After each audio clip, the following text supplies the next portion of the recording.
Assalamualaikum warahmatullahi wabarakatuh. Alhamdulillahilladzi hadana li hadza wa ma kunna linahtadiya laula an hadanallah. Asyhadu an la ilaha illallah wahdahu la syarikalah wa asyhadu anna Muhammadan abduhu wa rasuluh alladzi la nabiyya wa la rasula ba'da. Qala Allah Ta'ala fi kitabil karim, a'udzu billahi minasyaitonir rajim. Bismillahirrahmanirrahim. Ya ayyuhalladzina amanu udkhulu fis-silmi kaffah wa la tattabi'u khutuwatis syaiton innahu lakum aduwwum mubin. Pemirsa yang dirahmati Allah Subhanahu wa taala, jika kita merendam kaki sebatas lutut, apakah kita bisa dikatakan sedang mandi? Jawabannya tentu tidak. Sebab yang disebut mandi adalah orang yang sengaja membasahi seluruh anggota tubuhnya, baik dengan cara disiram maupun nyemplung langsung ke dalam air secara keseluruhan badannya. Dan mandi bukan sekedar membasahi tubuh, tapi ada tujuan lain dari sekedar membasahi badan, yaitu membersihkan dari segala kotoran dan kuman, serta mencari kesegaran dan kebugaran badan. Inilah logika yang bisa kita terima, bahwa mandi tidaklah sama dengan orang yang sedang merendam kaki.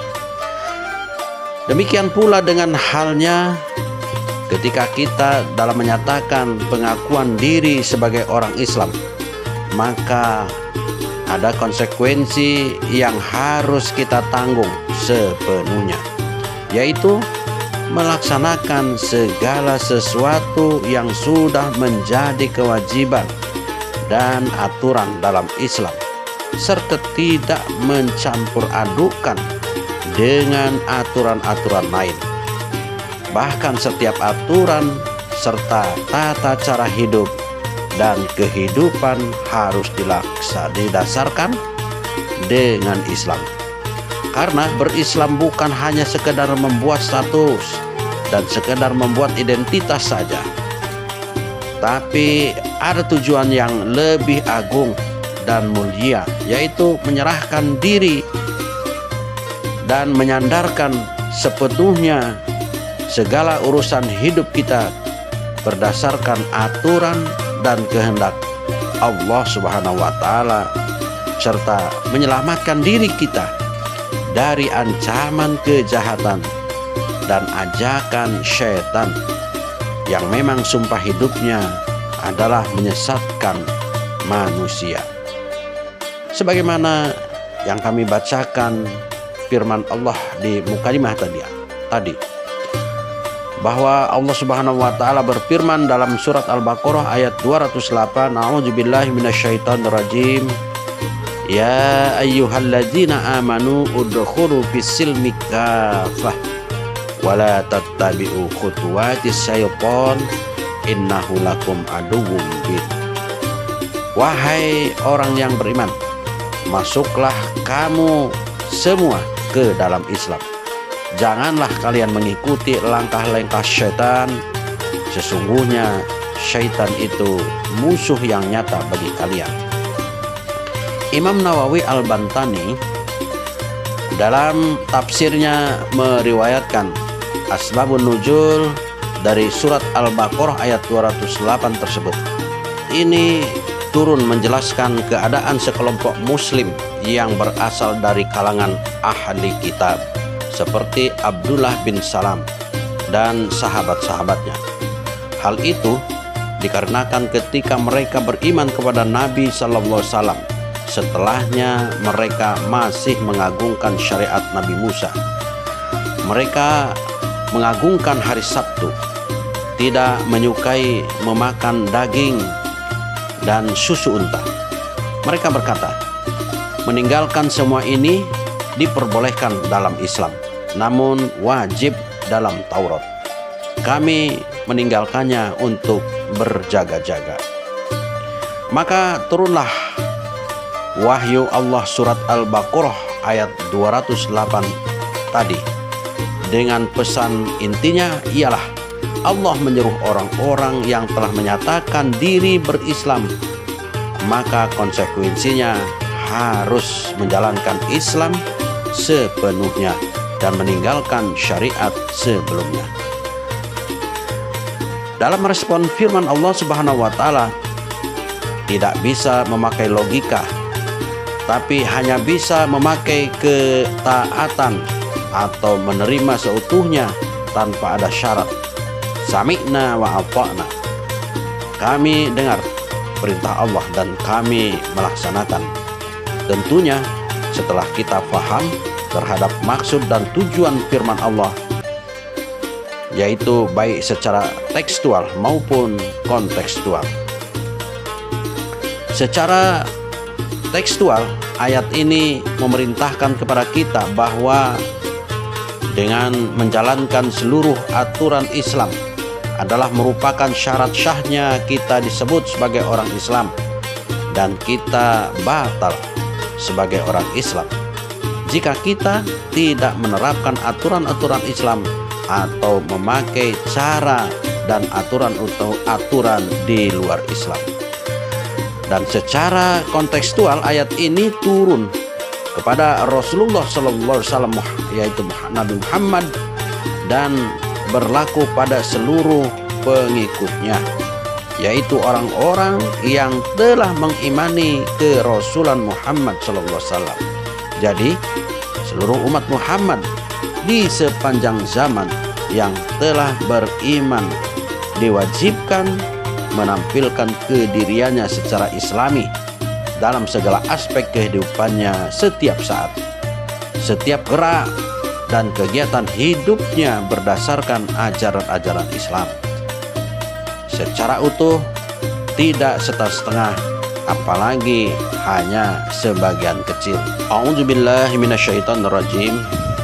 Innal ladzina yakfuruna billahi wa rasulihi wa yuriduna ayyufarriqu bainallahi wa rasulih wa yaquluna nu'minu bi ba'di wa nakfuruna bi ba'd wa yuriduna ayyattakhidhu baina dzalika sabila ulaika humul kafiruna haqqan wa a'tadna lil kafirina azaban muhina. Demikian Allah Subhanahu wa taala mengatakan bahwa sesungguhnya orang-orang yang ingkar kepada Allah dan Rasul-Rasulnya dan bermaksud membeda-bedakan antara keimanan kepada Allah dan Rasul-Rasulnya dengan mengatakan kami beriman kepada sebagian dan kami mengingkari sebagian yang lain, serta bermaksud mengambil jalan tengah, yaitu iman dan atau kafir. Merekalah orang-orang kafir yang sebenarnya, dan kami sediakan untuk mereka, yaitu orang-orang kafir itu, azab yang menghinakan. Demikian Allah Subhanahu wa taala telah menjadikan Islam sebagai landasan hidup adalah kemuliaan dan keagungan. Namun sebaliknya, dengan menolak Islam, maka Allah Subhanahu wa taala menjadikan manusia menjadi hina. Kita makan, minum harus Islami, yaitu sambil duduk yang rapi didahului doa, tidak makan minum berlebihan, makan ketika lapar dan berhenti sebelum kenyang, dan setelah makan membaca doa. Demikian juga dalam berpakaian harus Islami, kita tidur harus Islami, nikah pun harus Islami, dan seluruh kegiatan hidup baik di rumah, di kantor, di pasar, apalagi di masjid, bahkan masuk dan keluar serta di dalam WC pun harus Islami. Berpikir yang Islami, bicara yang Islami, dan membuat aturan hidup pun harus Islami. Kenyataannya, ketika masyarakat Quraisy atau masyarakat Arab pada umumnya sebelum kedatangan Islam yang dibawa oleh Muhammad Sallallahu Alaihi Wasallam, kita mengenalnya sebagai masyarakat jahiliyah. yaitu masyarakat yang hidup di bawah aturan yang dibuat oleh manusia dan menjadi norma-norma yang berlaku di masyarakat saat itu. Akan tetapi yang terjadi justru adalah pengkhianatan, pengingkaran, dan pelanggaran-pelanggaran norma yang disepakatinya tersebut. Sehingga terjadilah suasana kehidupan yang sangat primitif, yang sangat tidak manusiawi. Berbagai macam tindak pidana, berbagai macam kejahatan selalu mewarnai kehidupan sehari-hari.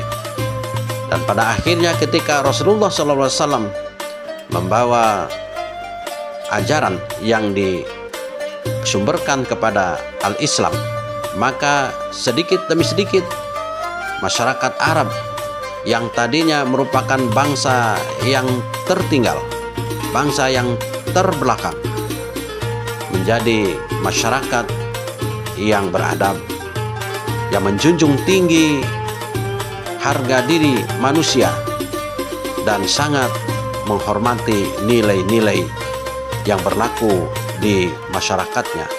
Inilah buah daripada pembinaan Islam, atau ketika Islam diberlakukan menjadi sebuah aturan, maka kedamaian dan keharmonisan akan tercipta. Dan inilah merupakan acuan bagi kita ketika kita hidup dalam aturan-aturan di luar Islam, maka kita sebenarnya berada di alam kebodohan atau di alam jahiliyah. Akan tetapi dengan kita berislam, maka kita tercerahkan dan kita menjadi manusia-manusia yang meninggalkan kebodohan tersebut. Wallahu a'lamu bissawab. Assalamualaikum warahmatullahi wabarakatuh.